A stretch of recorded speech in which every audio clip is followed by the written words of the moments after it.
Hello, hello! Kamusta? Nandito na naman si Mrs. Kath at tara, samahan niyo na naman ako sa panibagong linggo. Kamusta ang pasok ng taon sa inyo? Eto, ang mga bata wala pang pasok sa school, kaya hinahayaan ko muna silang maglaro ng maglaro kasi naman pag bumalik na naman yan sila ng pasok, mahagard na naman sila kaka-review at kaka-aral. So, ayos lang yan. So far, eto kami, nasira ang wifi. May mga bago kasi kaming kapitbahay na nagpa-install nung nakaraan at nagkaroon ng problema. Nasira at yung box ng mga nag-i-install. Kaya ito, napabili kami ng bagong wifi dahil ang mga trabaho namin ay online. Bukod pa dyan, eto, mag-film lang sana ako ng video. Tapos na-notice ko yung gilid ng laptop ay sira. May isa kasi sa mga bata ang pinilit isara at may naipit na something. So, ayun. Buti naman at gumagana pa yung screen. Pero, ayun na, may sira na sa gilid.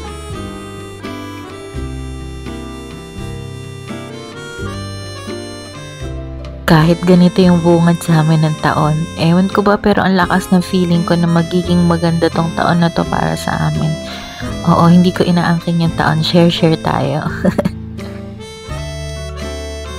Sa pagsimula ng taon, ito na rin yung mga panahon na kailangang mag-update ng tax dito sa aking small business. Sa totoo lang, medyo nawawalan na ako ng pag-asa dito sa small business ko. Hindi dahil sa sales, dahil hindi naman ako talagang naghahabol ng sobrang daming sales, pero dahil dito sa tax, talagang minomotivate ko na talaga yung sarili ko na kayanin to. Pero ito talaga yung nagpapasakit sa ulo ko, yung pag-file ng tax. Ito naman si ate, habang nagtatax ako, tinawag ko siya kasi nakalimutan ko. May tinago ako dun sa ilalim ng lamesa ko na gift ko sa kanya. Hindi ko pala nabigay sa sobrang tago ko nun. Tinago ko, naglinis ako.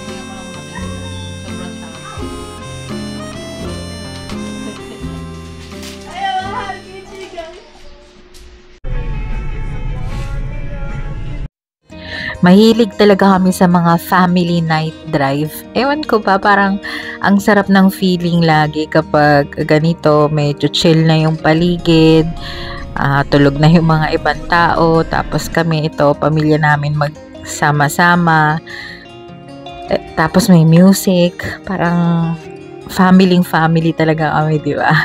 Tapos may mga konting makikita ka sa daan na mga nakakatuwa kagaya nitong mga baka.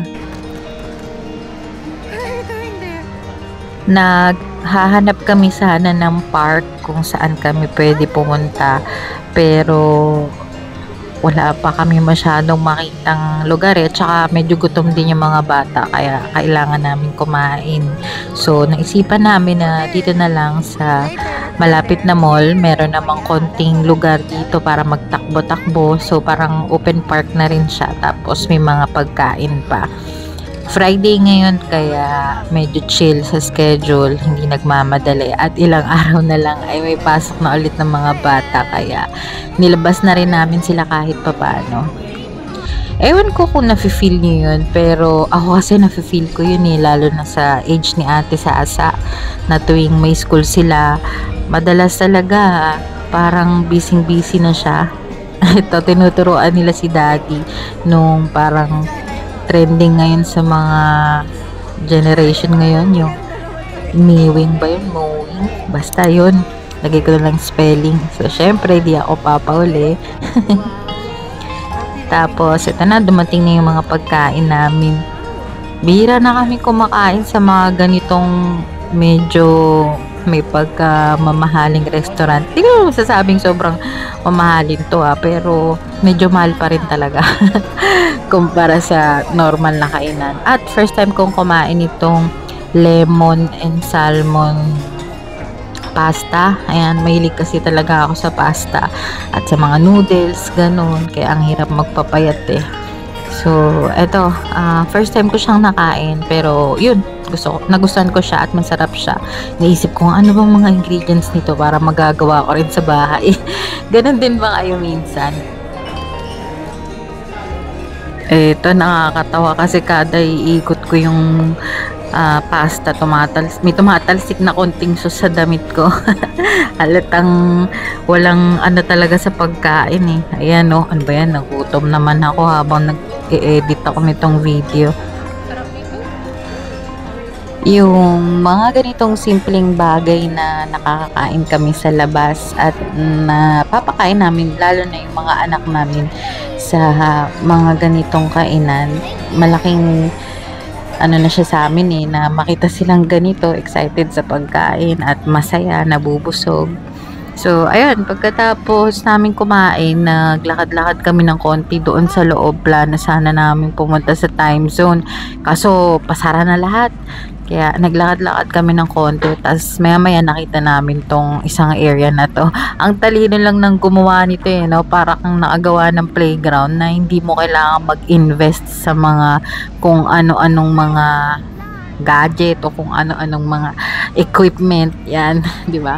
Iniisip ko nga eh, gusto kong gawan yung mga bata ng ganito, pinturahan ko yung sa garage namin, tapos parang kahit pigo, 'di ba? Para kapag wala kasi yung sasakyan, yun, nag-exercise kami doon at doon kami nag-babanding kasi nga wala naman kaming backyard or malaking space kung saan kami pwede maglaro, kundi yun lang. So, ayun. Pero okay na rin. Masaya na rin. Nakakatuwa silang panoorin dito eh. Mga nakatatlong round sila na ulit-ulit lang. Ulit lang nila. At masaya naman sila. Kita nyo rin sa mga ibang bata eh, na nag-i-enjoy sila dito. Di rin nakaka-attract din kasi yung maraming kulay. 'Di ba? Ayan, konti na lang. Naka-finish din sila. Pero nakailang balik pa ulit sila niyan sa start bago sila napagod at tumigil. Tapos maya-maya ito si Tantan nagtatatakbo. Are you tired? No. No. I'm gonna go all the way there to go here. Okay. Tan, wait! Maya-maya ay sumali na rin si MM sa kanya. Yan kasi ang goal ko para sa buong pamilya ngayong taon, yung magkaroon kami ng mas maraming outdoor physical activities. At ayan, pauwi na kami. Salamat kay Lord sa blessings na makakain kami at safe sa biyahe na ito. Eto naman si MM. Sobrang hilig niya talagang mag-craft at gumawa ng mga design, mag-drawing.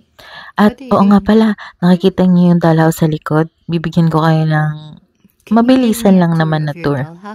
Tutulungan tayo ni MM. Hey guys, so I'll be giving you a tour in our dollhouse. So here we have the bathroom. Here we have some soap. And here it's a trash can.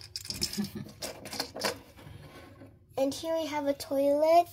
And inside here is some bathroom stuff. Let me see. Toothbrush. And this is skincare. And this is shampoo. And another shampoo. And see the soap? Oh, so cute. So next we have our kitchen. Here we have some chairs. If they want something in their back, you can just put the chairs. And here we have a fridge, but there's nothing in it. Why? You didn't grocery? And here we have our kitchen, like stove, and there's a pan, but it's not cooking. Here we have some soap, washing the dishes, not for the body. Let me see the soap.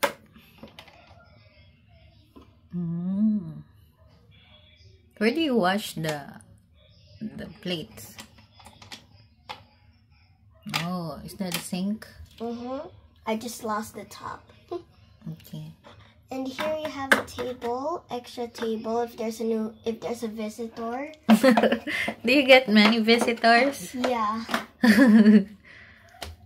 And let's just put this up. What's that? You ride the elevator. Why No, not? because there's a car here. Oh, you have a parking at the back of your elevator. Okay, now let's go up. Okay.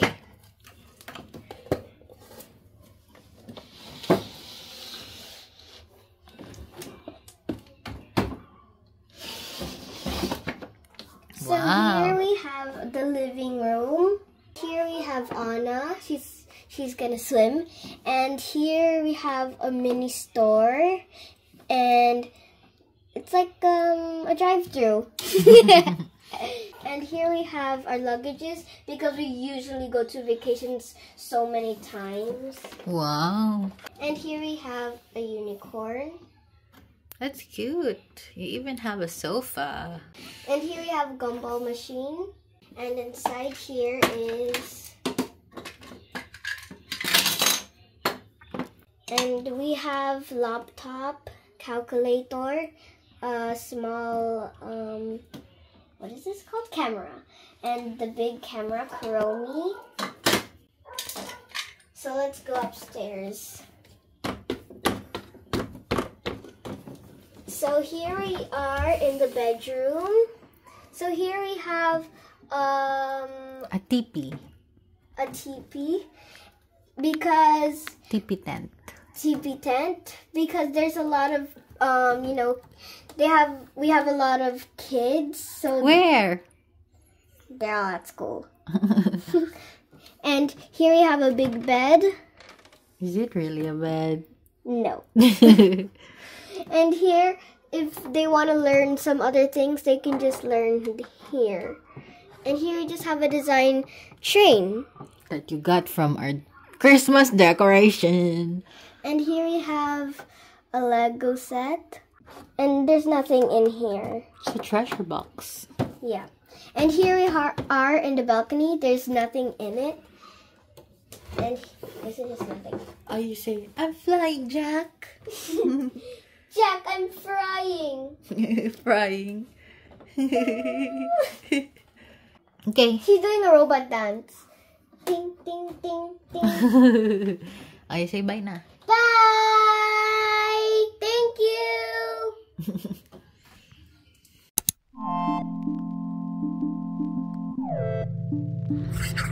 Naghanap-hanap pala kami ng bagong gym na mapapag-enrollan namin dahil gusto na daw ni Daddy bumalik ulit sa pag-exercise, which is for me okay talaga yun kasi nga tumatanda na rin kami talaga.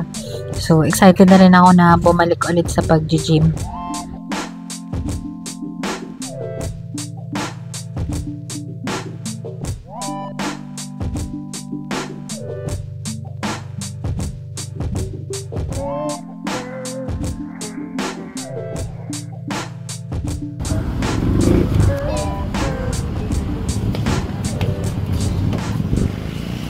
Ayan, bago natin tapusin yung vlog, gusto ko lang talagang mag-thank you sa lahat sa inyo na mga nanonood, nagko-comment at basta nagko-follow sa mga vlogs natin at sa kung ano-anong trip sa buhay. Like dati, nagplantita ako, tapos nagkaroon ako ng crafting business. Basta marami akong mga ginagawang trip sa buhay at para dun sa mga talagang tuloy-tuloy nang nanonood sa akin, thank you sa inyo. At sa mga bago din na nanonood sa akin, thank you pa rin sa inyo. Pag may mga gusto rin kayong sabihin sa akin, comment lang kayo. Libre lang naman yan, diba? Tapos, it also helps me to know kung ano ba yung mga nagustuhan niya sa video at it also helps me to keep going. Ayan. Pero, sa tingin ko ngayon, iba kasi talaga yung passion ko sa pag-create ng videos. Like, simula bata pa lang ako, mahilig na talaga kami maggawa ng videos ng kuya ko noon. May mga video kami gamit yung lumang video recorder pa yun. Mahilig talaga akong gumawa ng mga ganong content. I pray na tuloy-tuloy yung maging motivation ko sa paggawa ng mga videos. I know na noong 2024 ay parang nahati ako sa paggawa ng shorts at ng reels. Tapos dito sa mga long form na content. Pero talaga, ito talaga yung lagi kong binabalikan, yung paggawa ng long form content at dito sa YouTube kasi ito talaga yung mas gusto kong format, yung long format kasi parang mas nakakapag-create ako ng story. Excited na ako sa mga kung anong mangyayari sa mga susunod na araw or sa darating na taon, itong 2025. tatry kong gumawa ng vision board or ng mga goals. Pero madalas naman ganun talaga ako. Meron akong mga, pagpapasok yung taon, gumagawa talaga ako ng list ng mga goals ko na gusto kong mangyari. Although, hindi natutupad lahat, but still, kahit isa lang mangyari doon, di ba? May na-achieve ka. So yun, ano pa ba? At sana tuloy-tuloy lang kayong manood sa akin hanggang sa mga susunod na taon at hanggang tumanda na tayo. Yan. Tapos, ingat kayo palagi and Happy New Year and yun lang. Salamat sa panonood. Bye-bye!